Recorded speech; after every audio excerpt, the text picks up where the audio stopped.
Hello everyone, welcome back to Monday Night Pod. My name is Jacobowitz. I'm here with my tag team partner, Adam Welby. Ayo! This is the podcast all about the Monday Night Wars, all about the battles between WWF Raw and WCW Nitro. Each and every single week, we go back in time and we re-review when Raw went head-to-head against Nitro.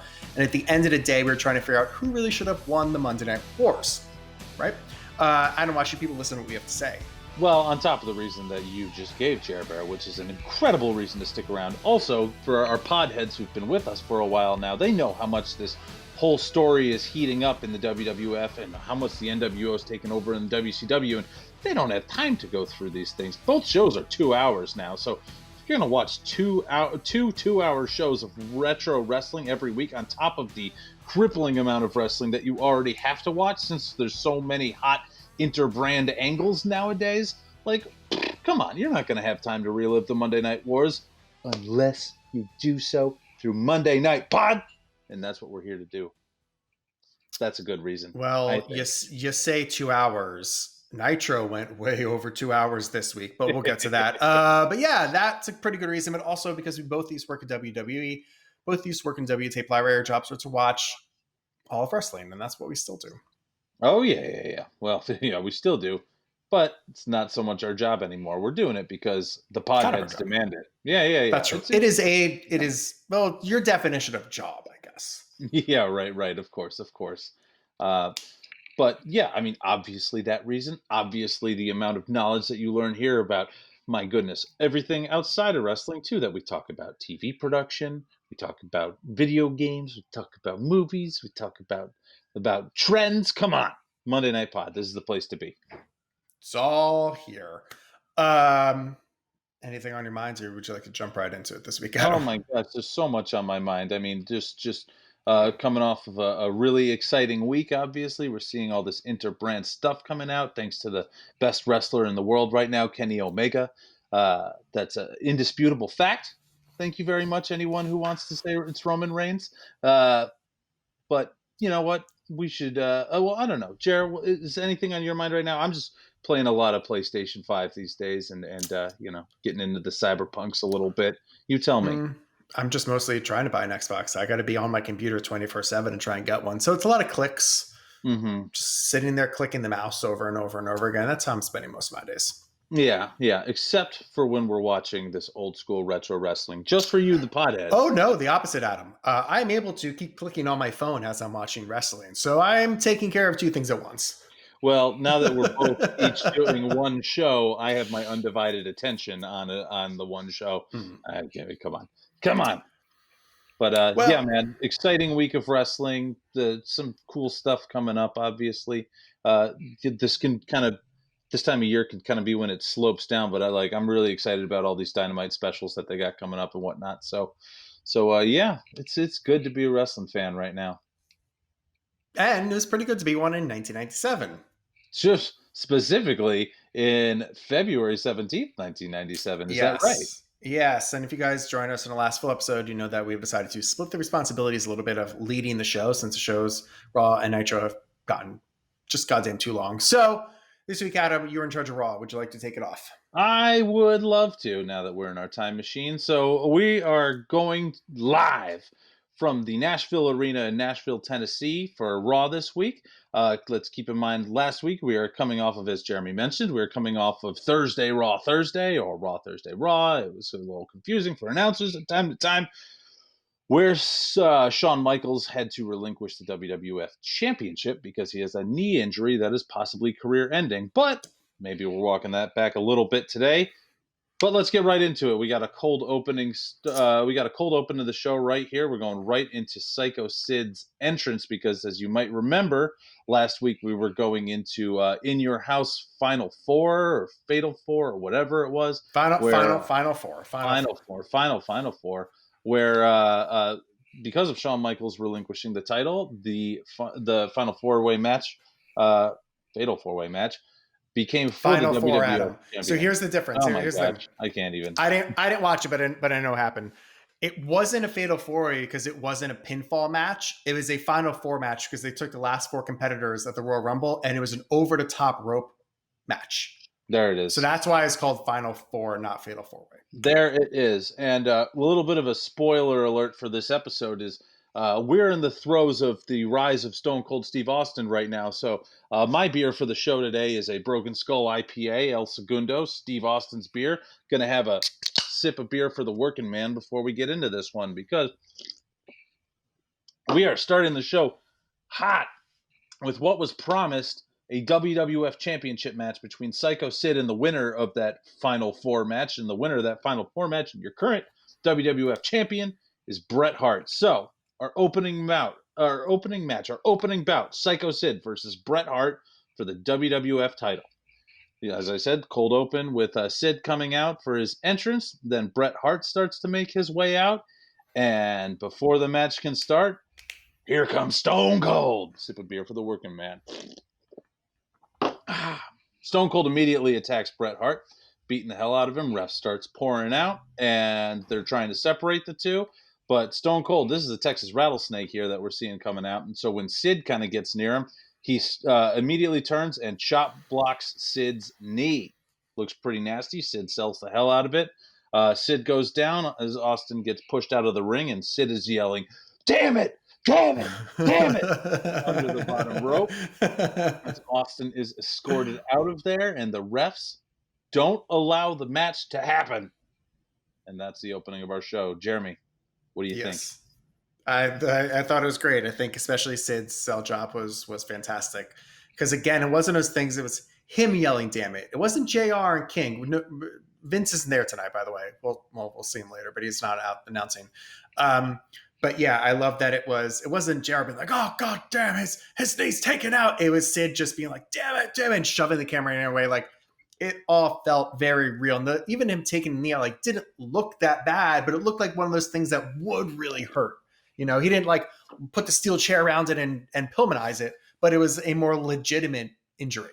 Yep. And as we've talked about in wrestling, sometimes it's those little things that aren't as big, that aren't as flashy, that are like, oh, that's where people actually get hurt. So yeah, great job all around right here.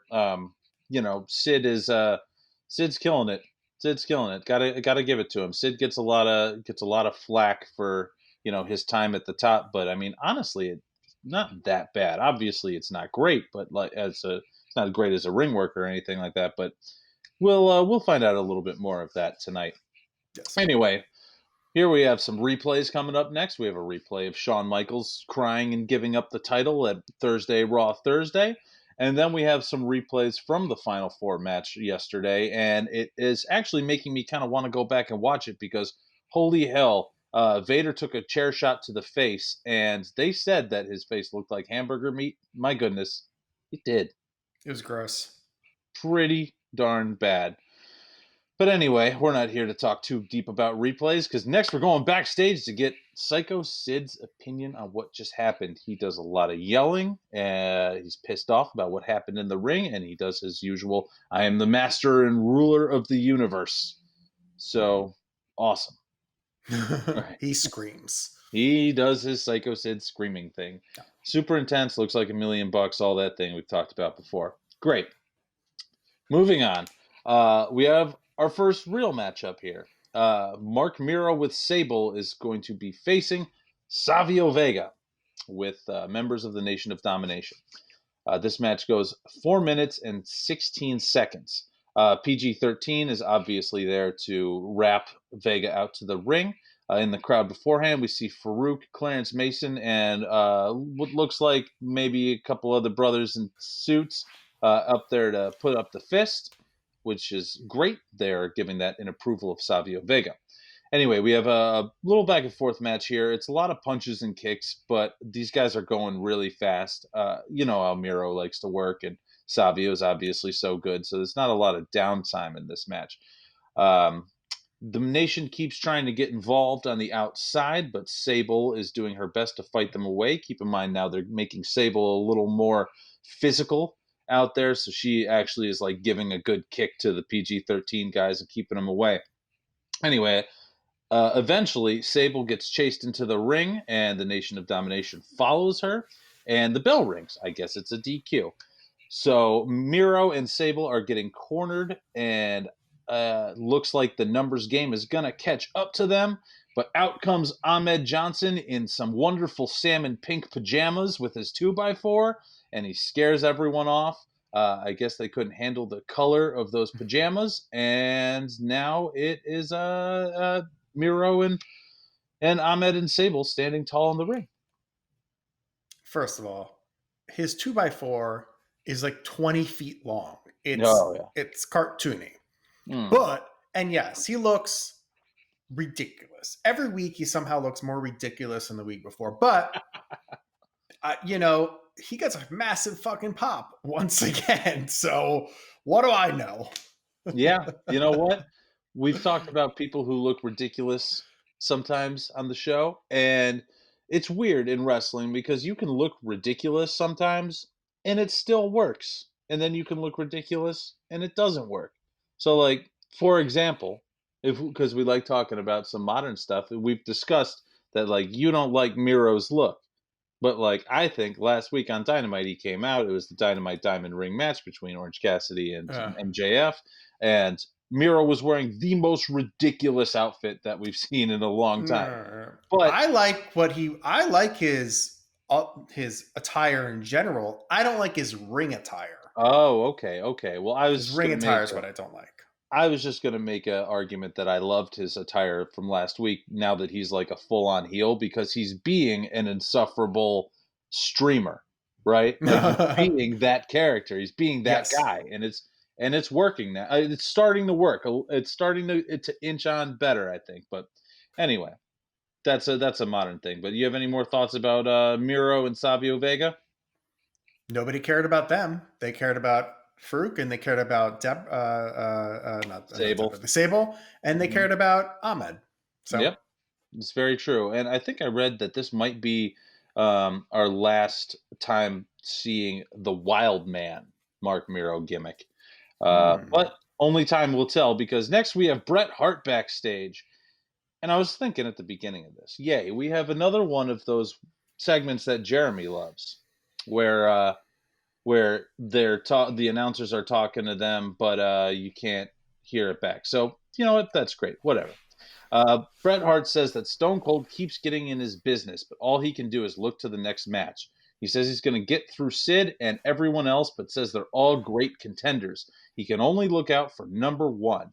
JR asks who he could wrestle at WrestleMania 13, saying it could be The Undertaker. And he says that he is not afraid of Undertaker. And he and Jerry the King Lawler trade a few coarse words before the end of the segment. Did you like anything from Bret here? Nope. Yeah, it was fine. It was that straightforward, like, kind of flat. Yeah, I mean, only a little disappointing because I think his promos have been so great in the past few weeks, and this is sort of, he's the champ again, and now he's back to vanilla Bret Hart. It's true. Well, speaking of vanilla, we have an IC title match next between Rocky Maivia and Leif Cassidy. This match goes 9 minutes and 34 seconds. Rocky comes out to a very lukewarm reaction. He's not getting the hate yet. He's definitely not giving the love. Leif Cassidy with no introduction, in fact. Next out, after Rocky Maivia, comes Sunny. She is going to be the special timekeeper for this match, and va-va-voom is she in quite the outfit. She's been named AOL's most searched person, or whatever the fuck it is. Yep, that they were very much into saying that. She's like the most cyber searches, I guess. Yes. And King says, I don't know what the 7 wonders of the world are, but Sonny's got 2 of them. Interesting that he mentions the 7 wonders of the world because, spoiler alert, I believe the 9th wonder of the world is going to make an appearance in the show. Spoiler alert, as I said, but there it is. Anyway, backstage, we have comments from Hunter Hearst Helmsley, who says that Rocky's win was a fluke and he's going to take his title back. Anyway, this 9 minute and 34 second match is not a bad match. There's a lot of fundamental mat wrestling coming from Cassidy. Look, you know, it's like the fundamentals on the ground or whatever. And we know that Al Snow is obviously a very talented worker. Yeah. But there's a lot of stories going on in this match. Mid-match, sorry, you got a thought? No, I mean, I was just going to say that I think that you're seeing why Rocky failed. he's not over, and then you have him go out there and put on a decent, an okay, nothing special, fine match with someone else that isn't over. When like you don't have to have the greatest match ever, but you got to at least put Rocky out there. Someone has some fucking heat, and then you can have a 5-minute little match, and Rock could look strong. Yeah, Instead, it's 9 minutes of back and forth, and no one gives a shit. Yeah, that's a very good point. Well, there's a lot of stories, like I mentioned, going on in this match because they cut away to King being harassed with a sign Right. that a fan is holding that says ECW rules.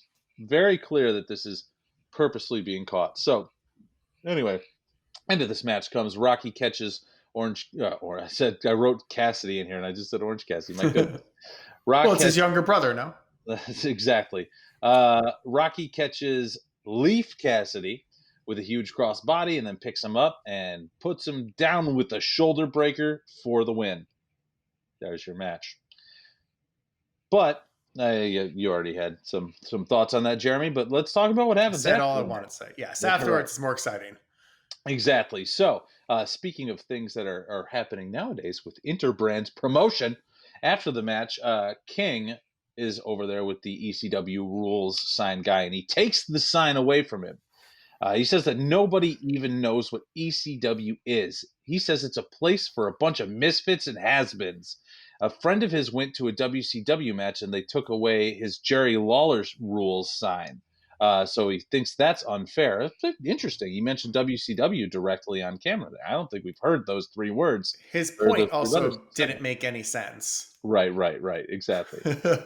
Then he looks right into the camera and he says, next week, Raw's in the Manhattan Center, and he challenges ECW to show up, and let's see if you've got anything, you has-beens and bums. So, well, don't we have something interesting going on here? Anyway, next up, we have Goldust and Marlena out for an interview. They come to the ring to talk to one Jim Ross, and they say that Marlena was attacked by a fan last night. Now, if you were to go back and watch the show, you would recognize who that fan was, but I'm not going to say it right here because they didn't show it either, so why should I spoil it quite yet? Goldust gets down on one knee for his promo, which is kind of funny. I thought that was good. He said that Hunter has made this personal because he has made an indecent proposal towards Marlena. And he says that the only way Hunter will get to her is over his dead body. Jared turns to Marlena, and she says that she needs to clarify things. There's been questions about Goldust's masculinity and his manhood, but she needs to go on the record now and say that Goldust is all man, to which the audience boos. She says to Hunter, he is more of a man than he will ever be. And I thought that sentence has confusing structure because who is the he in that sentence? Whatever. She didn't deliver it so clearly. Pronouns, pal. Exactly. So Hunter comes out. He's in his ring gear, which I know is one of your favorite things, Jeremy. He throws a cup of water in Goldust's face, which is, of course, with sulfuric acid or something like that, because Goldust sells it like he was just hit in the face with acid. Gives Hunter a chance to run into the ring. He starts beating him down in the corner with some great stomping mud hole kicks, plants him with a pedigree, and Marlena slaps Helmsley in the face. She's not standing for him beating up Goldust like that, but what happens? Then, I quote, that huge woman, they say, comes out of nowhere and bear hugs Marlena from behind. This is the fan who attacked Marlena last night, and well, here we have the Raw debut of none other than China, which is a lot of fun because, my goodness, China. It takes about a dozen trainers and referees to get, quote, that Amazon-like woman off of Marlena. She just bear hugs her. And that is the end of this segment. Jeremy, how do you feel about China's Raw debut? I thought it was great. I thought that they did fuck it up a little bit. You could see their just blocking of the cameras was bad. You could see the camera guy on the outside looking towards the stands of where China was going to jump over the railing like 30 seconds before it happened. So it tips you off a little bit that, like, why wouldn't the camera guy be filming the segment? But nitpicking. Great. I mean, I think we look back on it a little bit and it's become a trope, like crazy woman runs through the stands to start a feud with another woman in the WWE. At least through the 2000s it was. But this was the first time. So it's great. Did they have to repeat the same storyline 100 more times? No. But the first time I appreciated. Yeah, and also China, just with her look and everything, how she stands out, has a huge impact coming out there. Obviously, we should mention they never say China by name. They haven't No. anything for this character yet, which is cool. And I was thinking about it when I was watching. I was like, "Oh, that's fun to see this right now," because just the other night, one of my things I've been watching just to sort of mellow out after another job that I work that goes live until midnight on cable. I kind of need to mellow out after that. I'll throw on a Stone Cold session, and I was watching the Mark Henry episode, which was very interesting. And they talked about China a lot in it and how much everybody loved her and how sweet she was. And, you know, so it was cool to see her debut here. But anyway, speaking of debuts, although it's not really their singles debut, but first time we're seeing them as a tag team here, we have the Headbangers versus the Hardy Boys. With an S. With not yet a Z. But a Z in the writing on the WWE network down there. Yes, they're not going to fuck that up. But in the show itself. Exactly. This match goes 4 minutes and 2 seconds. We have no entrance for the Hardy Boys. Not a lot of focus on this match immediately because Farouk is backstage and he's with the Nation of Domination. He says that Ahmed doesn't actually know what the streets are like. He says that Ahmed has an advantage over everyone else on Earth. Quote, "You don't have to die to go to hell because you're in it now and I'm the devil," which is a totally badass line. I was like, yo, yeah, I like the whole thing. He was like, you live in like a 3-bedroom penthouse in Houston. You don't know what it's like, blah, blah, blah. I thought the whole thing was well done. Yeah, you don't know what it's like growing up in a 2-bedroom with 7 brothers and sisters. Oh, yeah, it was great. And he finishes it off with challenging Ahmed to a Chicago street fight. Yes. Awesome. At WrestleMania. Back to the match. Headbangers control most every second of the match, except for a little towards the end where Jeff Hardy gets into drop kicks. But that is quickly taken away, and they have a stage dive on Jeff for the win. So the Headbangers victory over Les Hardy Boys. Mm-hmm. But Jeremy, we got to get back to some important stuff here because next up, what's happening this time? We have Sycho Sid versus Bret Hart for the WWF Championship. Let's do it this time. Let's do it. Sid comes out, psyched up. Let's go. Now it's Bret's turn to come out, and they give him the Goldberg treatment. They cut backstage. They're going to watch him from the moment his music starts. He comes out of his locker room. He's walking through the backstage area, which is one of my favorite ways for an entrance to happen, by the way. I'll mark out anytime anyone does. It's very like 1999. They used to do it for all the main events. I like that. Like you'd see Hunter back there, like, and yeah, NXT does that sometimes. Yeah, and like they've done it on AEW with like Moxley coming up part of the arena and stuff like that. But anyway, so that's badass. Here we go. Let's get to this match. Oh no! Sip of beer for the working man because Stone Cold Steve Austin comes backstage and attacks Bret Hart. He beats the shit out of him, and somehow Sid is appearing backstage too. And well, they were riding gorillas, so Sid just ran back. Right. Sid runs back. It's chaos. Everyone gets pulled apart, and dang it, this WWF Championship match hasn't happened yet. What is this, WCW we're watching here?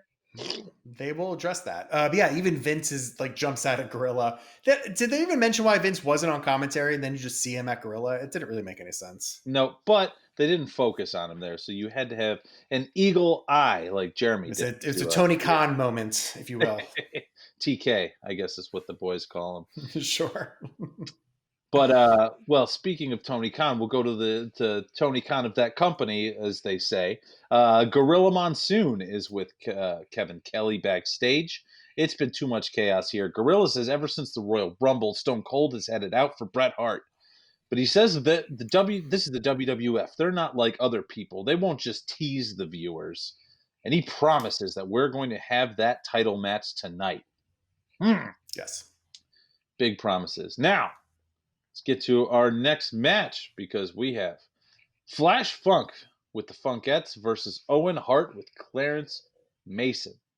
This match goes 8 minutes and 37 seconds. Let's see. There's tons of pyro for Flash Funk. Owen looks funny coming out with his both tag titles. He's noticeably not with the Bulldog, so interesting stuff. We have a pretty decent back and forth match here. Obviously, both of these guys are able to work at a quick pace, but it's not just the story in the ring that we're focusing on here, Jer Bear. Because mid-match, we have someone calling in to talk to Jerry Lawler. And who's calling in? Well, some might call him Paul E. Dangerously. Some call him Paul Heyman. Either way, he's lower thirded as a representative for ECW on the phone. He calls in, he yells at Lawler, and says that next week all the extreme athletes will be at the Manhattan Center. But King doesn't sound too impressed, and he says, what are you going to do, show up with the Blue Meanie, the Sandman, Sabu? And I was thinking, like, yeah, man, Sandman and Sabu are really the badasses. I understand when you're talking on the Blue Meanie a little bit, and I love Meanie. But, like, you know, if you're trying to make fun of people who aren't badasses, like, you could go there, but, like, Sandman and Sabu? All right. Anyway, Bulldog match back and forth. Bulldog comes out while Funk is in control of the match because Clarence Mason was getting a little too involved. He yells at Mason, tells him to go to the back. Match continues, but then backstage we have what is it? Let's see. Backstage we have Stone Cold Steve Austin, who suddenly has an opportunity to speak. And I'm thinking, oh man, here we go. We got another one of Jeremy's favorite how could they ever have possibly heard them segment. However, Jeremy, your gimmick is blown up here because at one point we hear them cut in the audio at Stone Cold while JR is still talking, and we can hear he's on an open PA back there. So all this time, they've just been doing a really good job of shutting it down and switching it over, I think. I guess so. Well, you know, I have a new audio thing I mean, this isn't new to most people, and it's certainly new to WWE. They've been doing this forever. But, like, it's just like one of those things that it takes you out of the moment. So I think it was 2 weeks ago in Raw, maybe. Ricochet was talking to Dana Brooke backstage, and we could hear their entire conversation. They're just chit-chatting away, right? I want to say it was Sarah Scriber, or one of the backstage announcers, then runs in with the microphone and puts the microphone in their faces to interview them. In the same segment that we heard them talking. So what are the rules? Where is this WWE universe that like it's almost like they have Family Guy rules where it's like, oh, who could hear Stewie speak or who can't? I can't really keep track of it. We'll just make it up as we go. It's so insane. Just use microphones or don't use microphones. Or at least separate the segments out where it can be like, this is an announcer segment. This is a backstage segment. Okay, it's different things. But like to hear them and then have Sarah run in with the microphone and not only use it on herself, but stick it in their face to interview them. It's just like, it's just like those are the little things that like take you out of a TV show. Sure. You know what I mean? It's breaking the fourth wall in the worst way possible. Yeah, absolutely. Yeah. And it's purposely done. That's what I mean. It's not like a mistake. It is produced and directed to, God damn it, shove that microphone in Ricochet's face. Like these things Raw is a well-oiled machine. There are no accidents on Raw anymore. It is purposely done. And it's just like, come on, I get it, man. Give me something. I get it. The whole thing with like when someone's supposed to keep a secret, or like something secret backstage happens, but it's like on camera, you know, in a lit up area. I'm always like, that's weird. But I guess sort of separate moments a little bit. They could do a better job of. Obviously, like Impact always does. AEW's done a great job of sort of keeping everything very separate of what the cameras are and even the looks of things. Like you'll notice that even the way it's shot is very different between an interview segment and just a backstage segment. Yeah. But yes, it's just moments of like, where's the camera in this thing? Like, what is happening? Yeah. I mean, I've never liked when they act like wrestlers don't watch the show, you know? And that was a great thing that happened on Dynamite last week, which was when the Inner Circle almost broke up, and MJF was trying to say that he didn't almost throw in the towel, and it was Sammy who did it. You know, you might remember at Winter is Coming when he tried to pretend that it was Sammy who was going to throw in the towel. MJF pretended that it was Sammy, and was still going with that. And then the Inner Circle going to break up segment. Jericho goes, "I watched the show. We all watched the show. I know what you did," which was hilarious and great. By the way, that segment, I didn't love the segment overall, but it was the greatest thing that Jake Hager's ever done in wrestling. His career peaked in that moment where everyone's like, good. He's like, wait a minute. Yeah. I popped so hard. Yeah. He keeps staring at me. It was wonderful. And man, I think Wardlow is going to be a huge star if they play their cards right. But anyway, let's get back to 1997. So Stone Cold is backstage, and JR is asking him if he's gone too far. And Stone Cold says he done gone over the edge. I rightly won the Royal Rumble match, and I should be the WWF champion. HBK had his little injury and quit. Stone Cold should be WWF champion. I'm going to open up a whole keg of whoop ass on everyone who doesn't think so, because that's the bottom line, because Stone Cold said so. Now, I don't think we've had a good, proper, that's the bottom line, because Stone Cold said so, in a while, right? Have we had it before? I think we've had it, once. I don't know, and not like a proper one. He's just sort of like, those words have come out of his mouth, but not in that, sequential order necessarily. Totally. So that's exciting. But anyway, we go back to see the end of the match here, which has Flash Funk hitting a lot of big moves, including a huge moonsault that only gets 2. But it is so big, I was like, that's probably a good spot for a 3. But whatever. It's not his finisher. Sure. Yeah, that's fair. But it's a huge-ass moonsault. Because god dang, Scorpio's... no, Too Cold Scorpio could go, man. But they get back into it. He being Flash Funk, is running the ropes, but Bulldog, who is currently out, takes Owen Slammy and hits him from behind. The referee doesn't see this. Owen follows up with a sidekick, goes for the cover, and Bulldog holds down Flash Funk's feet outside of the ref's view for the 1, 2, 3.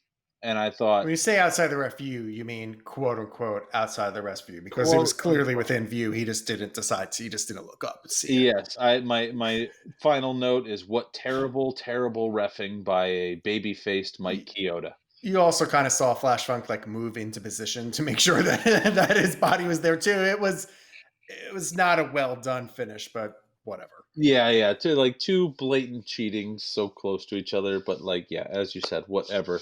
Yeah. Any thoughts on any other thoughts on Flash Funk versus Owen Hart? No, they were in there stalling for time most of it to get through the other shit. Yeah, I agree. Well, next up we have the former Intercontinental Champion Hunter Hearst Helmsley going up 1-on-1 against Bart Gunn.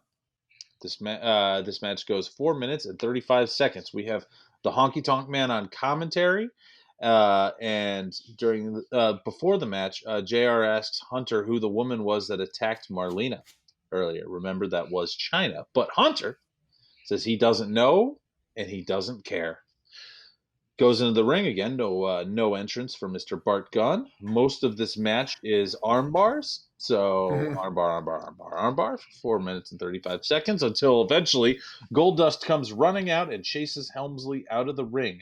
Hunter goes through the crowd. Goldust follows him, and then the bell rings, and it is a count-out victory for Bart Gunn. So Bart Gunn gets a win over the former Intercontinental Champion. Big victory. No mention of him breaking Billy Gunn's neck, but whatever. Or whatever. Yeah. That storyline is totally dead and gone. Yeah. Well, whatever. We'll get Austin on again sometime to to call that out. Maybe we can follow up on that story and like continue it going through Monday Night Jesus. Pod, right? Like, Did you see Austin's stories last night of Billy? I don't watch stories, you know that. Billy's competing like some like fitness competition thing. Like Jesus Christ, he's ripped to shreds. It is because when he wrestles, like it's not a lot of gear, but it's enough gear. It got the pads on. Like seeing him like in the competition, like flexing and shit, I was like, holy fuck. Oh yeah, I saw he posted something on Twitter about his dad killing it and stuff like that. Yeah, did like a 500-pound squat or something. Crazy bananas. But anyway, speaking of squats and lower body movements and stuff like that, I guess awesome transition there, Adam. Next, we're going to Dr. James Andrews to talk about HBK's knee injury. As we talked about a little bit at the top of the show here, Sean had relinquished the title last week because he is going to need knee surgery, and it is possible career ending. Well, turns out whatever doctor gave him that advice is a sack of shit who don't know what he's talking about, because Dr. James Andrews says that Sean doesn't even require surgery, and he's going to do 4 to 6 weeks of at-home rehab. We'll reassess then. And maybe he'll need surgery, but probably not. And then they will, after that 6 weeks, they'll see how he feels and, quote, be able to reassume his wrestling career. We got a good old-fashioned wrestling mention. It's never not funny when Dr. James Andrews says wrestling. I concur, Jared. Moving on, because again, this is not a show that teases the audience. This is not a show that fakes out the audience. This is the WWF. And we are going to have Sycho Sid versus Bret Hart for the WWF Championship up next. This match goes 11 minutes and 54 seconds.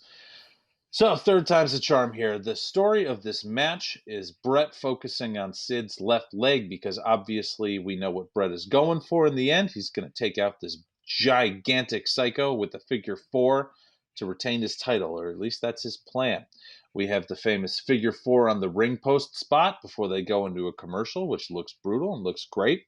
And this match is good on a couple of different levels. I'm not saying it's a 5-star classic or anything like that, but what is playing to it best is somehow this match has a really big fight feel. Don't you think, Jer? Yeah, I mean, it felt like you're watching a pay-per-view match. It felt big. It felt important. It went long. This might be my favorite match we've seen on Raw yet. Yeah, I agree. This is actually really good. At one point Bret goes for a crossbody while Sid's against the ropes for some reason, and Sid dodges out of it, and Bret goes over the ropes, and I thought he was going to die from how he tumbled out of there. But anyway, sip of beer for the working man.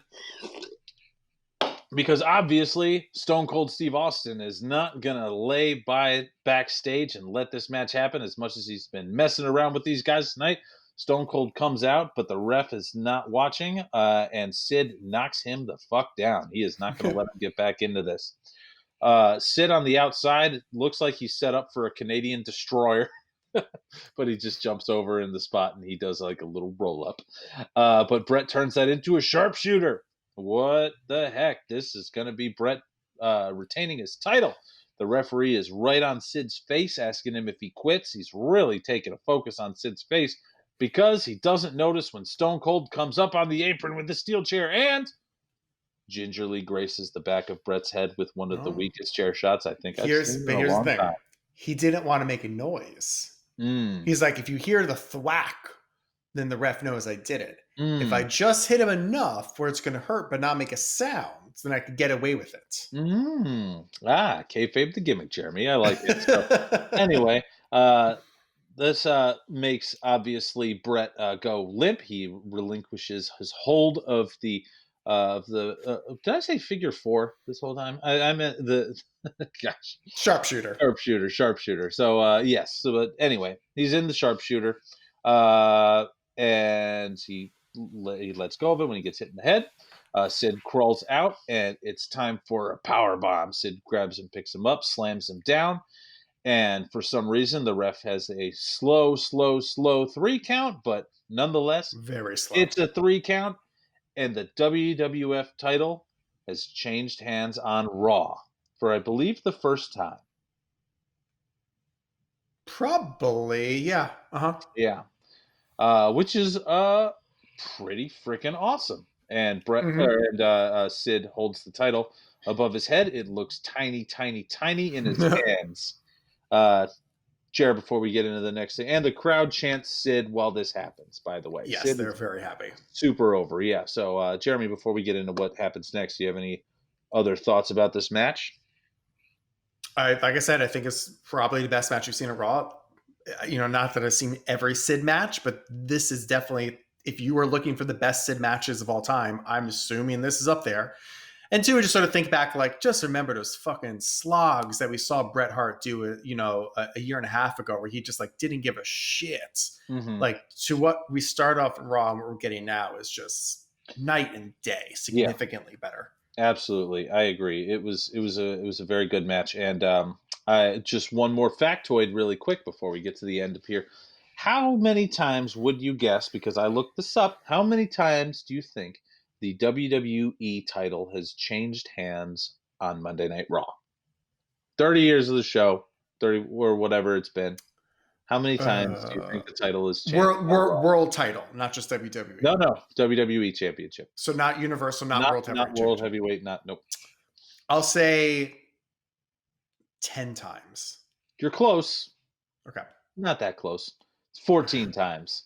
Oh, close enough. 14, okay. Yeah, close enough, I'd say. But that makes sense.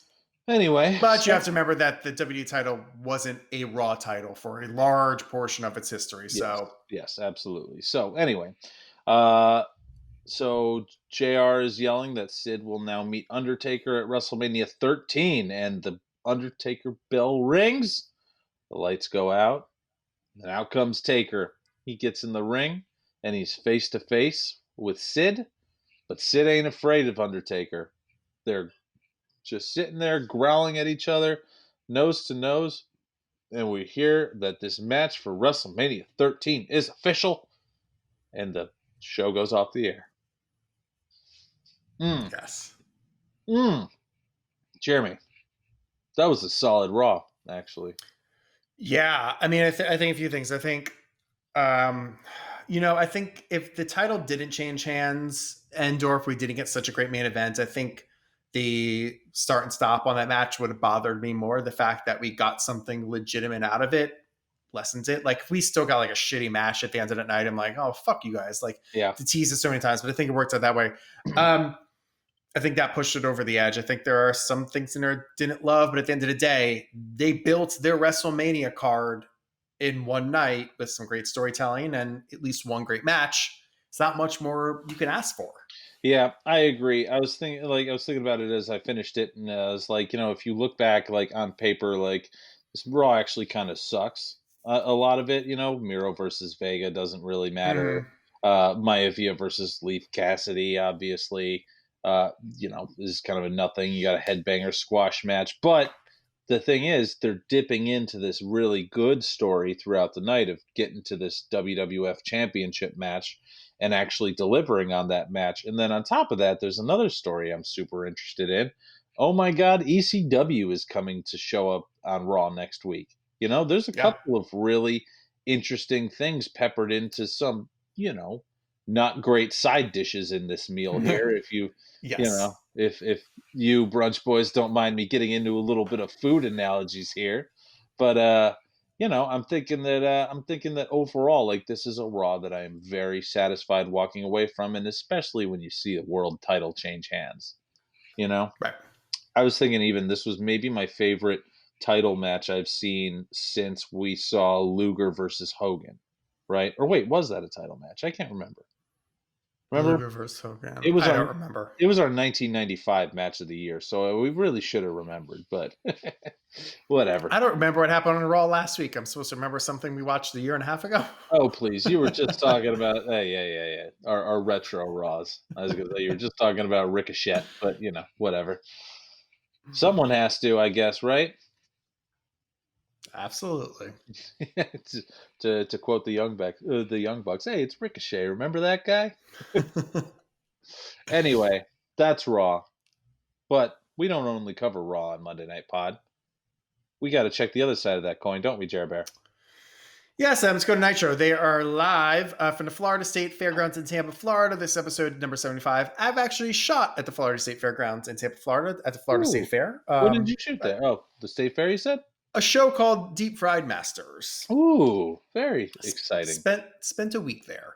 Tornado blew through while we were filming, and a cow got loose in the middle of filming, too. It was a bull. Not a cow, a bull. Anyway.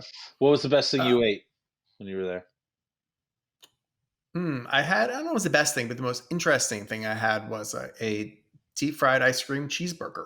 It was not good. Yeah, no, it was disgusting. Yeah. But it was interesting. Anyway, my first note was this when he pulled up the show was, it's an hour and 52 minutes without commercials. Fuck you, Eric Bischoff.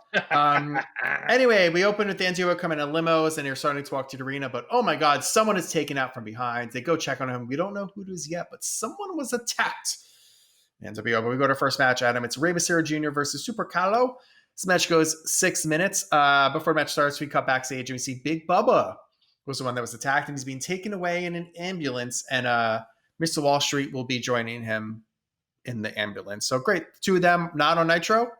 2 thumbs up already, Adam. Anyway, Superbrawl actually has like the cleanest match he's had. He's usually fucking botchamania, but very clean, very Mysterio throughout. Super Rana by Ray for the win. And I thought it was fun. It was a 2-minute, cruiserweight match. 6 minutes, cruiserweight match. Yeah, it was very, very lucha without, as you said, like the normal amount of botches. There was at one point, Superbrawl did this like plancha from the inside of the ring to the floor on the outside where Ray was just laying, which is a crazy, dangerous spot to begin with. But like, Superbrall's feet went through the guardrail while he did it, and I was like, "Oh my God!" Like that's a good way to. It's a great way to break your ankle or like tear your Achilles or something. But maybe he should wrestle without sunglasses on, Adam. Maybe, and a mask. Well, come on, let's not get too crazy here. Anyway, next up, it's Hugh Morris versus Mongo with Deborah. This match goes 4 minutes, 15 seconds. Who gives a shit? Morris goes for no laughing matter, but Deborah slides in the briefcase of Mongo, so Mongo holds it over his chest. Hugh hits no laughing matter, but of course, he takes the entire impact of the Halliburton on his chest, and Mongo rolls him up for the win.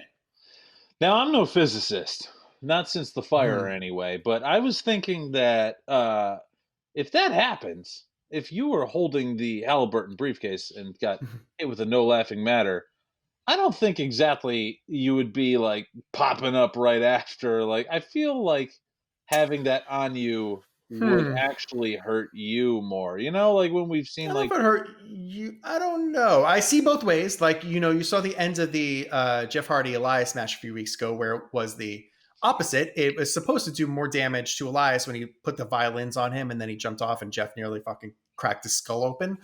So I guess, yes, in the wrestling universe, the physics of it work in whichever way you want it to is the answer. I have one cross promotional dream match now that will not happen until Elias is released, obviously. But the dream match that I have going right now is Elias versus Marco Stunt on and you know what? It's going to be a battle of the bands, because I don't know if you watched The Waiting Room last week, Dr. Britt Baker's talk show, which is great, by the way. It's one of the best parts of AEW Dark, if not the best. And Marco Stunt, man, that guy can play guitar and sing, not just as a gimmick. So not to hate on Elias, but maybe he could form a band with Jeff Hardy. Ooh, maybe that's where this whole thing's going.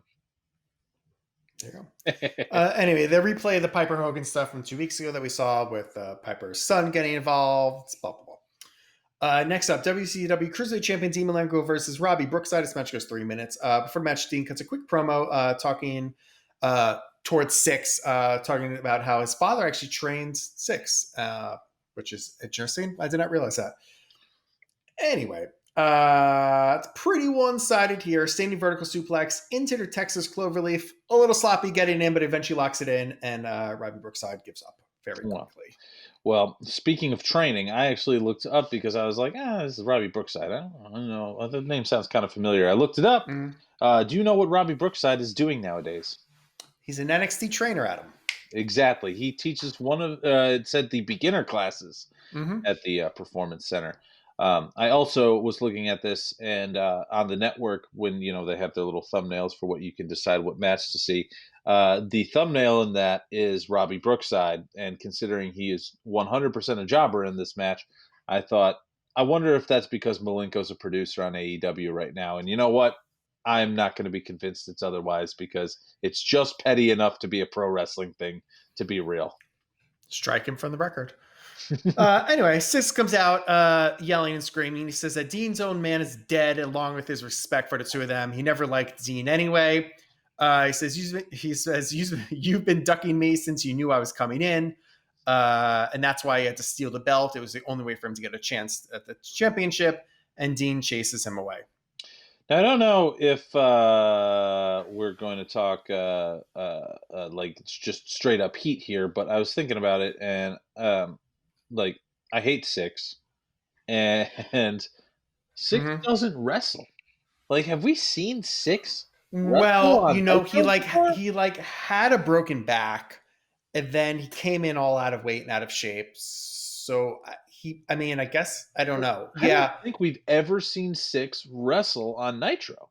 I think we did, and he looked really bad. Yeah, if we did, it's been one match, but I cannot, for the life of me, remember seeing Six wrestle on Nitro. NWO don't wrestle, Adam. That's a gimmick. Well, certainly not Six. Nope. Anyway, we come back, and the Outsiders and Six come back out to commentary. Hall talks about the car accident between them and the Steiners, which was teased a little bit earlier because Steiners are out of the pay-per-view this Sunday. They say it wasn't their fault, though. Nash says that he has the tape to prove their innocence. This will say that the accusations aren't true. Hall and Larry almost come to blows, but cooler heads prevail. Hall ripped the shirt off. He was ready to fucking go, but eventually he walked away. Crowd was pretty into that, too. Crowd was ready for Larry and Hall to go at it. Larry's more over than half the fucking roster. Yeah, right. Well, he's a living legend after all. Absolutely.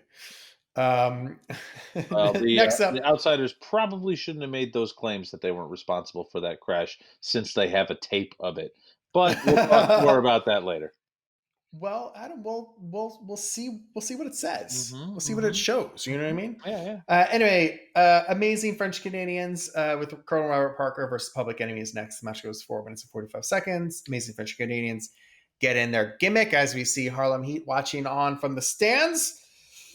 This match ends when Jacques Rougeau accidentally hits Carlette, who falls backwards onto a table on the outside, allowing Rocco Rock to hit a slingshot senton over the top rope, crashing him through the table, rolls him back into the ring, and pins him for the win. Because somehow that's legal. Yeah, whatever, man. Public Enemy is super over. If you see what's going on with the crowd here, I know we've talked about this before. Public Enemy is sort of the grocery store brand version of the Dudley Boys in my head. The Kroger. They were originators of it, though. Sure. But yeah, like I said, like, everybody in the crowd is waving their arms with them when they're doing their thing like this. They're waving their arms over their head. These guys are over. Yeah. Yeah, and let's be real. Never put on a stinker of a match, really. They do fat guy hard. It was fun, but Public Enemy's always fun. Next up, Mean Gene interviews DDP. He asks DDP if he knows who attacked Big Bubba. DDP says Bubba got attacked. I don't know. It just rolled in here 10 minutes ago. I never heard of it. This is really bad, though. If he got hurt, is it serious? Yeah, this just keeps going. Gene Keen prodding, like, are you sure you don't know anything? Yeah. DDP's like, no, this is serious. If whatever, this is bad. It was, I don't know if it was subtle, but it was, trying something. It was a nice little DDP thing. Yes. However, someone should tell him, if you only showed up 10 minutes ago, we got to figure out who sent you your call sheet, because there is no way that your call time was, well, that was always 40 minutes after the show started.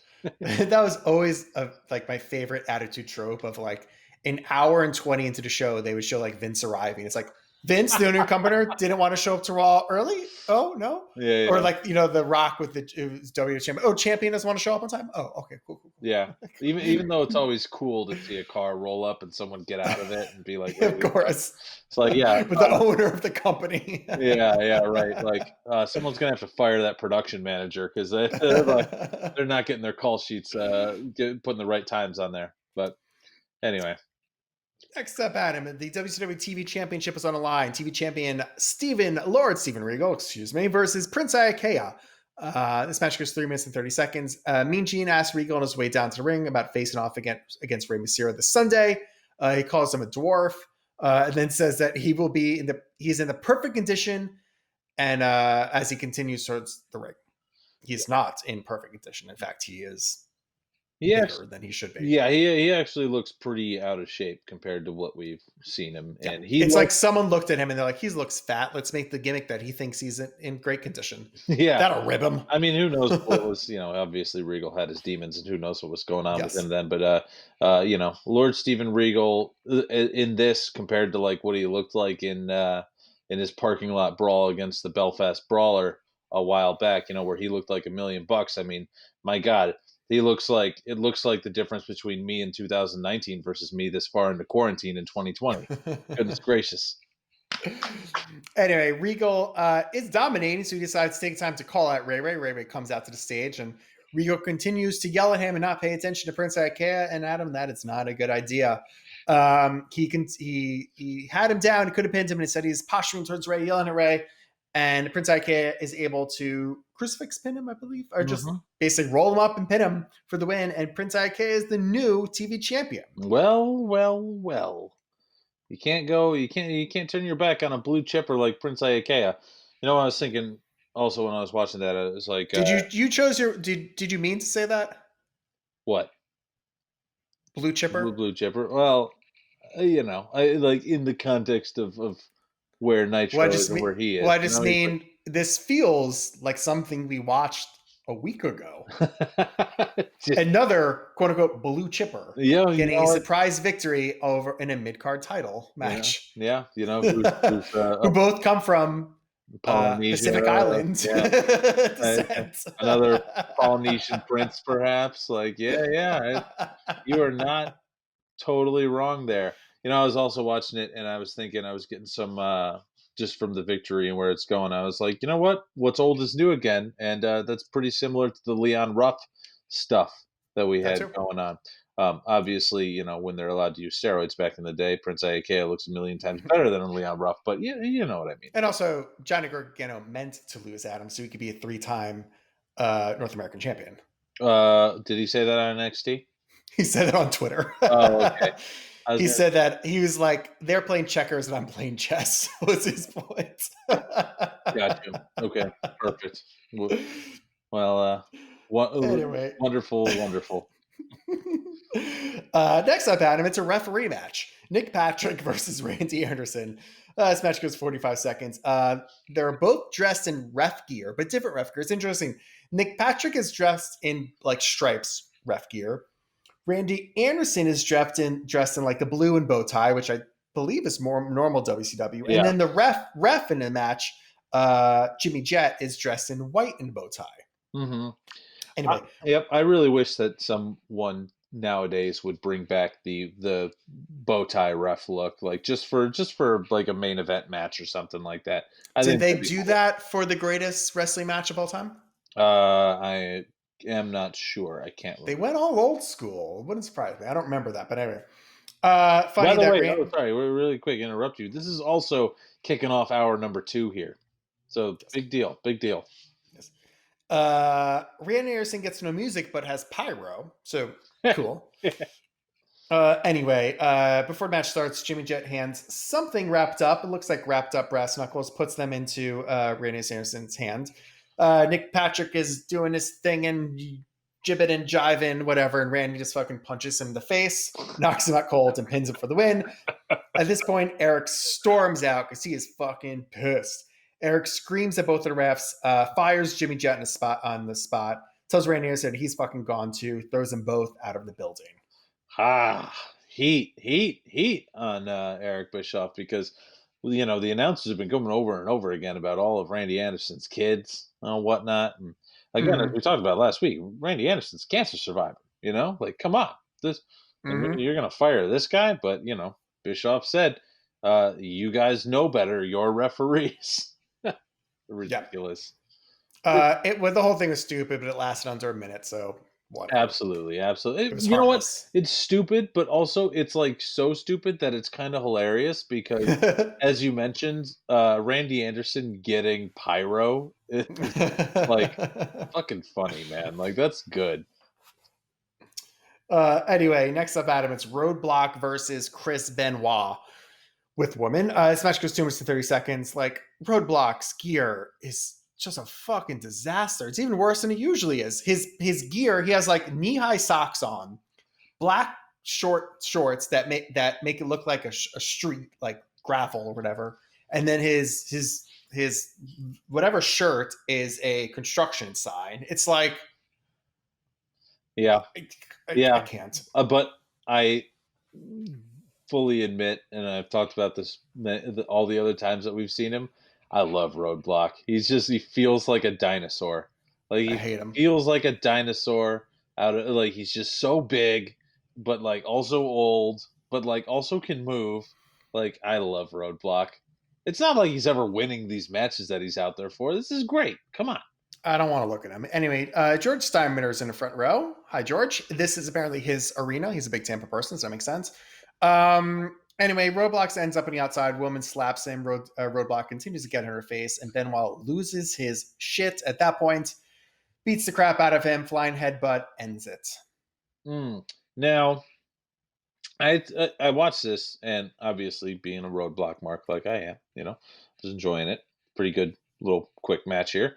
But with the finish, I said if anyone needed to know anything about how Chris Benoit got his CTE damage, it got his brain damage, just look at the headbutt he had at the end of this match because like you think a diving headbutt is a work? Like not when Benoit did it like this. Like No, he it sucks. jumped off the top rope. Yeah, like he definitely knocked his own cobwebs loose on that one. But yeah, there you go. It was a 2-minute Roadblock match. I love it. Next up, so we are finally provided the tape. Oh, I guess I missed it when they were saying this. I missed that note. Tony Schiavone says that they couldn't play the tape earlier because it was like a VHS-C tape and they needed a special adapter. And I was like, you know what? That's such a great attention to detail that like would be ignored other places. Like, why can't we see the tape? Well, who gives a shit? Where they were like, no, we need to take a reason to tease this a little bit more. Why don't we say it's this very specific type of tape and they need an adapter? And that actually makes sense because Six is recording the thing in his camcorder.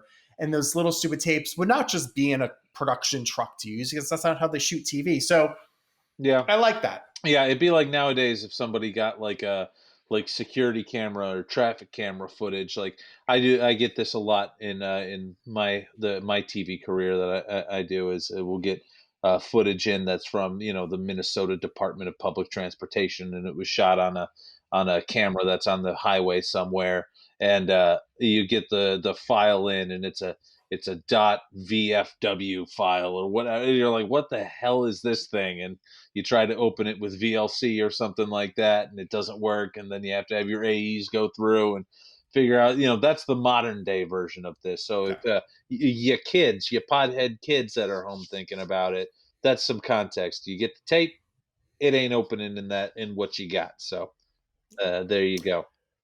Anyway, so what this video shows is, so as it says, Six is filming, Nash is driving, Hall's in the front seat too. They're pulling into a gas station and they see the Steiners are there too. And they're like, oh, we're going to have a little bit of fun. So the Steiners get in the car and drive away, and they decide to follow the Steiners behind them. And they're like, oh, why don't we get a little tap, a little tappity tap, a little tap ski, I believe is what Nash calls it. So they tap into their car. The Steiners are obviously pissed. They basically start playing bumper cars. This is all legit. They're on some fucking road going at least 20, 30 miles per hour. Yeah. Fucking smashing each other in the car. So then we see Rick Steiner is driving. He's all fucking pissed off, waving his arm. And then Nice little cut, a nice, very nicely edited cut. And the next thing we see is the Steiners drive off the road and the car fucking flipping over. And the outsiders being like, oh shit. You mentioned that, and I thought the same thing when I was watching it. I was like, wow, like, big props to whoever like put this thing together, because Mhm. the way that they shake the camera a little bit while the cars are bumping each other, like gives them the chance to go from having a clear shot of Rick Steiner driving the other car that they've also been bumping each other with. So we talked about this, like when the Giant almost ran over a crowd with a monster truck, and how like Uh, there's no way that they have production insurance on this that would ever sign off on anything like that, because this if this was done nowadays, like there's no freaking way you could have these guys driving their cars and doing it right. You need they stunt were in drivers. Florida, Adam. You could still get away with whatever I you want don't down know there. about today, To be man. fair. To be No, fair. it's a well, it was an impressive, coming from two guys who have worked in productions. I'd say we're both impressed by how they pulled this one off. It was good stuff. It looked great. Yeah, it, I it thought it was was. great. Yeah, it was one of my favorite things this week. Anyway, next up, Mean Gene interviews Kevin Sullivan, Jimmy Hart, and Jacqueline. This Sunday, he faces off against Benoit.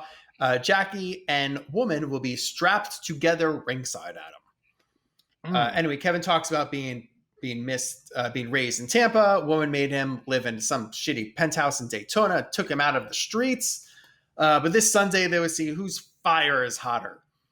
Jackie calls out Woman, says this little girl is gonna whip her, or whatever. I don't know. And then Gene is like, it was a very odd ending. Gene's like, don't you have something else to say?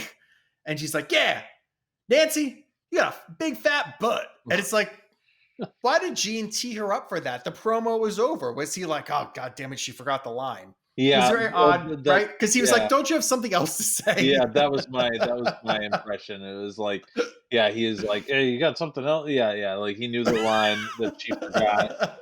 But not to speak ill of our boy Mean Gene, but he made the wrong call there if he was doing some on the fly producing, because she ended the promo on a pretty high note, like she looked good in Right. it. And then like, oh wait, hold on, we got to get this like totally stupid comment in there at the end, like you're going to say that yeah, you're going to say that Woman has a fat butt, like woman, like every like I don't know. They all like to say Woman is fat. I really don't. I mean, maybe she has a fat butt. I mean, it's more fair than what Deborah calls her. Sure. Deborah just calls her fat. Yeah. That's different than having a fat butt. Yeah, it's true. God, I don't like those stories. Remember like Piggy James and stuff like that. Awful. Yeah. Well, Sullivan then makes his way to ring because he has a match against Doc Dean. This match is 3 minutes 15 seconds. Doc Dean is in matching gear to Robbie Brookside, so I imagine they're a tag team because they're both from Britain. I thought they did not look that up. I thought they just shared gear. No, it wasn't the same exact gear. I'm kidding. Anyway, Kevin Sullivan beats the shit out of him, throws him outside. Jacqueline then beats the shit out of him, tosses him back into the ring. Kevin Sullivan beats the shit out of him, tagging him back outside where Jacqueline beats the shit out of him. Finally throws him back into the ring. Sullivan whoops his ass a little bit more and double stomp ends it. I was watching this and I was thinking, man, Jacqueline is she works about as stiff as Sullivan. Yeah, she really brutalized him. Yeah. I love me some Miss Jacqueline. Fun little squash. I mean, it could have been cut in half. They didn't have to toss him outside twice for Jacqueline to whoop his ass, but harmless fun to a jobber. Well, I mean, like we've talked about, Sullivan, it's one of those standard Sullivan style matches where like Sullivan's a dinosaur, like he is from another time. He is wrestling a match straight out of 1984 with his style. And it works enough. Obviously, he's this, in this place on the card and everything like that. But well, he's the head booker, Adam. Well, yeah, but people aren't booing him. People aren't or not booing him rather, but like people aren't ignoring him. His reactions are not. That's true. What they're not trying to get, he's getting out of people what they're trying for him. So, right. Fair. Next up, WCW US Championship on the line. Conan versus our US champ Eddie Guerrero. This match goes 6 minutes. Eddie hits a frog splash and goes for the pin, but the Faces of Fear break it up for the DQ. Jericho then runs out. He is actually facing Eddie Guerrero this Sunday, but he comes out to help him this time and fight off the Dungeon of Doom is still around. I thought this shit was over, but apparently they're back. Yeah, I guess they sort of just like uncanceled them or something like that. And I don't know why, like, with Barbarian and Warrior, what is it? Meng. That's right, Barbarian and Meng. I don't know why, like, them with with Conan need to back up to Eddie Guerrero and Chris Jericho. As much as I'm like the biggest Jericho mark forever, and I've always been like, it's Guerrero and Jericho. Like, when you're the size of Ming and Barbarian, like, yes. But whatever, we got Jericho on the show for now. I'm good. Whatever. Next up, Adam, it's my favorite time of the night. Mm-hmm. Me and Gene is going to interview the entire Four Horsemen. So if you've seen it before, you know exactly what's happening. It runs down the line. Flair says that they are reunited and that they will own the wrestling world again. Feels like the 80s, Adam. Arn talks about the momentum that's coming back to WCW after NWO having it for so long. It's finally shifting back to where it should be. Mongo talks about facing Hugh Morris before turning his attention to Jeff Jarrett this Sunday. Deborah says that she knows what to look for in a winner, and Jeff has what it takes. She says that Jacqueline can't walk in a pair of pumps. It's pathetic. Mm. Benoit then addresses Kevin Sullivan. Sullivan, I will fight to the death for who and what I believe in. This fight is no longer a 3 count. This is about what's in our soul. You have to break my bones, my will, and my soul to beat me. It's funny because Benoit was sort of always known for not being a great promo. It's kind of one of the things that held him back. But, like, when he was with the Horsemen, promos were pretty good. It's been really good. Yeah, I agree. I mean, not to give too many, props to a murderer, but, like, But like you said, this is Mean Gene talking to the Horsemen. We know exactly what this is. Doesn't mean that it's bad, especially when Ric Flair is talking. But I just wish they did it in a different way once. It's every week at like the same exact time. It's just like, well, Arn Anderson was wearing some sweet mom jeans. Arn Anderson looked like if I wore that today, people would be like, "Wow, that is like a cool hipster." You know what I mean? I couldn't really pull it off. People would be like, "That's a hipster." Arn was rocking that shit. I don't think the big glasses, tight t-shirt, acid wash jeans. Yeah, that's a look. Yeah, almost like maybe like the Butcher today or something like that. But it was one of my favorite, by the way. God damn, I love the Butcher and the Blade. But I was thinking if the phrase "my dad could beat up your dad" became a person, like, that's Arn Anderson in these promos. He is what that phrase is, like, what he looks like. He looks like the dad who would beat up the other dad. Yes. Well, speaking of getting beat up, Adam, next up is Giant versus Johnny Swinger and Top Gun. Woo! Smash goes 30 seconds. No music for Giant still, but pyro, much like Randy Anderson. No music but pyro. Giant murders them, chokes them both, and pins them both at once. Perfect. Touching back on something I talked about earlier in the show, shout out for the network putting on the Stone Cold Broken Skull sessions. The episode with Big Show was very fun because he talked very in depth about his time in WCW, and it's very interesting to hear him talk about like how not confident and not sure of himself he was back then. Because honestly, when you're watching this, that guy looks confident and sure of himself. Like, I think he's a little rough on him on his past self and what he's talking about, like what he was. I think he's too rough on himself because, the Giant is in command of the Giant here, in my personal opinion. Right. Well, Giant then takes a spray paint can and spray paints Hall and Nash in the back of their backs, shows them out of the ring. Here's Mean Gene and Lex coming to the ring at this point. Lex has a legal doc that says he can compete this Sunday, even with a cast on his wrist. He's been medically cleared. At this point, Eric storms down. He's all pissed off again. He says Lex is too late. He needed that release last week. They don't just willy-nilly make matches here on WCW Nitro, Adam. So he says that he can't wrestle. Lex says that, well, you know what? Eric can't stop him from buying an airplane ticket, buying a hotel room, and showing up Sunday anyway. So Eric threatens them as they chase him to the back. Wonderful.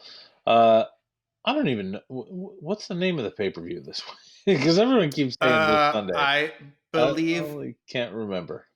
it is. They I don't don't remember. mention it like throughout the show. Like obviously, there's going to be a promo for it coming up here. But like they don't really mention it. It's Superbrawl. Superbrawl. I was gonna say Superbrawl, but that didn't make sense for that time. Okay, well, I guess it is. There you go. Superbrawl 7, February 23rd, 1997. Right.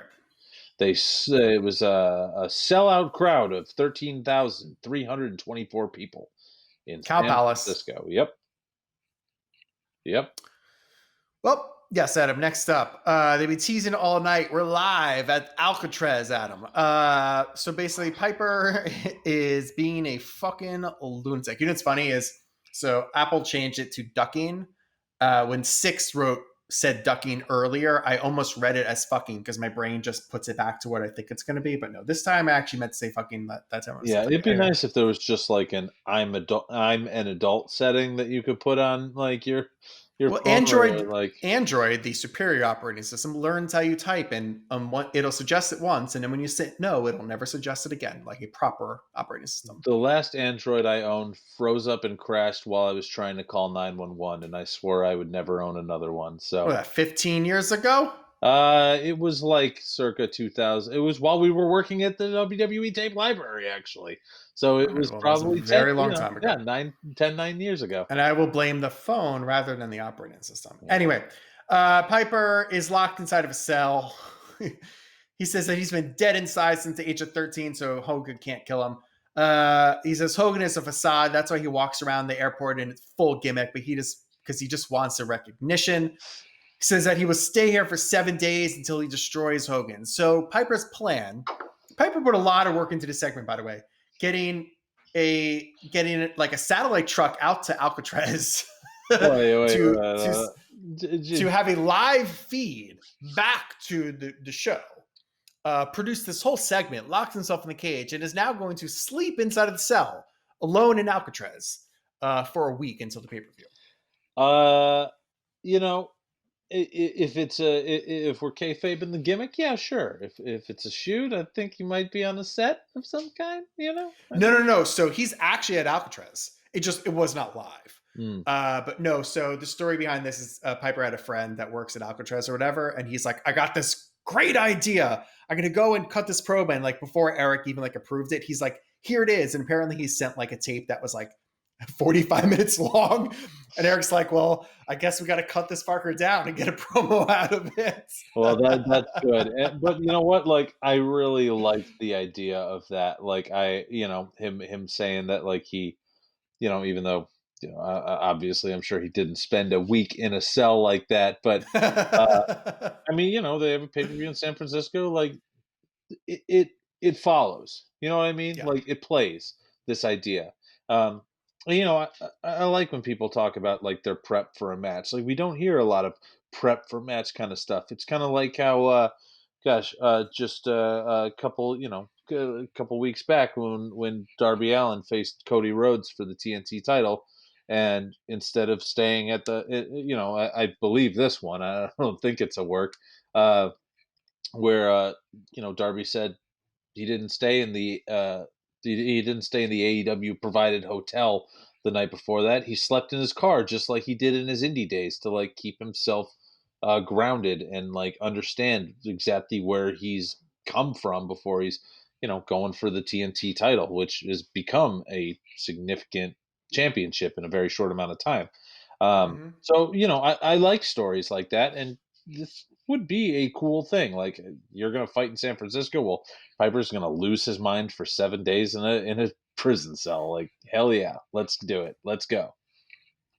Yes. Next up, Adam, as we cross over the 2-hour mark of the show, they're like, fuck it, who cares? Chris Jericho versus Jeff Jarrett. This match goes 2 minutes and 30 seconds. Deborah comes out to cheer on Jeff. Now Mongo comes down to scream at Deborah. Deborah goes to distract the ref. Mongo gets in a ring. What is he going to do? He decides to nail Jarrett in the back with the Halliburton as he has Jericho locked in the figure 4. Jericho's then able to pin him for the win. Mongo and Deborah yell at each other as they walk away. That wasn't the plan, Mongo. Very curious what's going on here. I almost hate that they've made me so invested in Deborah and Mongo right now. Because, I'm not saying I'm not saying they're amazing or anything like that, but like, hey, they got a real story going right here with these two. Intrigue, Adam. Drama and intrigue. Well, we've now zoomed past the 2-hour point because we're not done yet, Adam. Here comes Hogan. He's with Liz, Eric, and Ted. He gets in the ring. Hogan talks about Piper being crazy. At this point, Sting and Randy Savage appear on the entranceway. They watch on as Eric continues just to trash Piper. Hogan continues to put himself over more and more. Sting starts to come down to the ring, but Savage walks over and stops him. Hogan says, keep yapping. Hogan keeps yapping as they find this play to music, because at this point, they're goddamn 15 to 20 minutes over, and they're just like, end the fucking show. And that is our closing segment as we head into, as you said, Adam, Superbrawl. Superbrawl 7.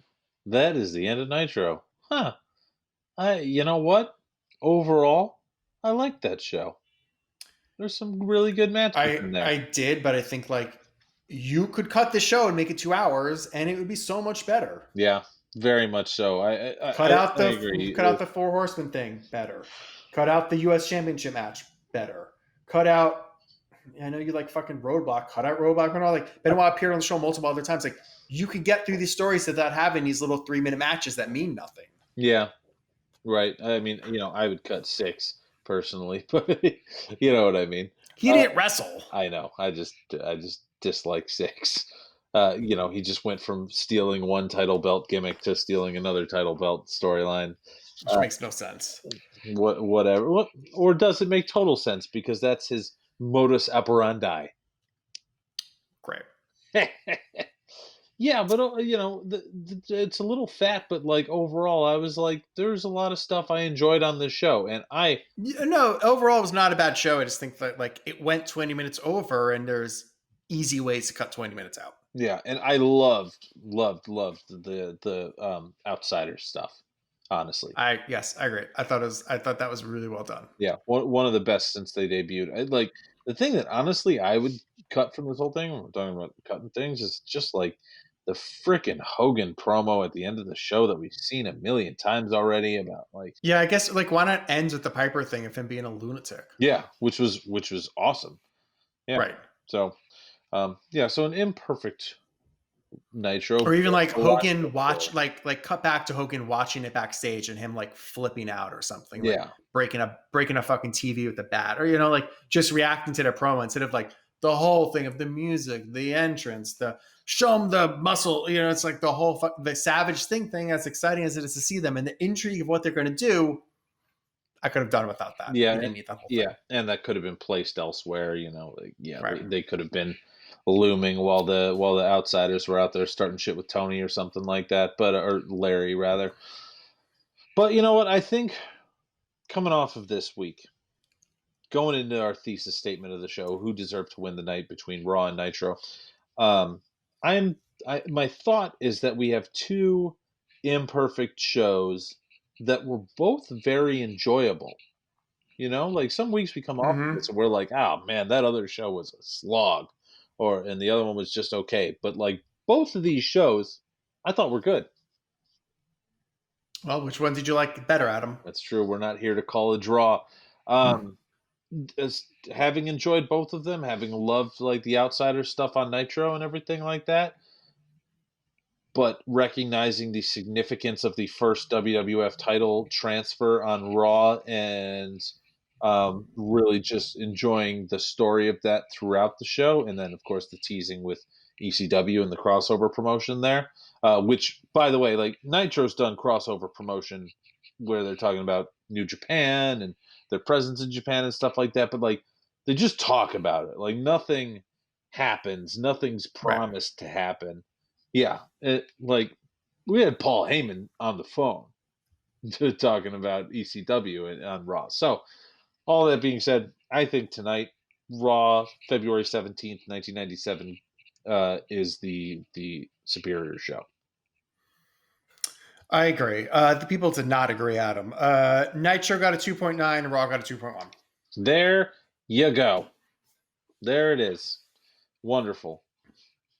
Well, Adam, that's what we thought, but we always love to know what you guys think. And there's some easy ways to do that. You can tweet at us Monday Night Pod. You could Facebook at us Monday Night Pod. You can email us at info@mondaynightpod.com. If you're watching us on YouTube, you could comment below. Let us know what you thought won the Monday Night Wars this week. While you're there, hit that subscribe button, hit the like button, and share the video wherever you're listening to some podcasts, because these podcasts go everywhere.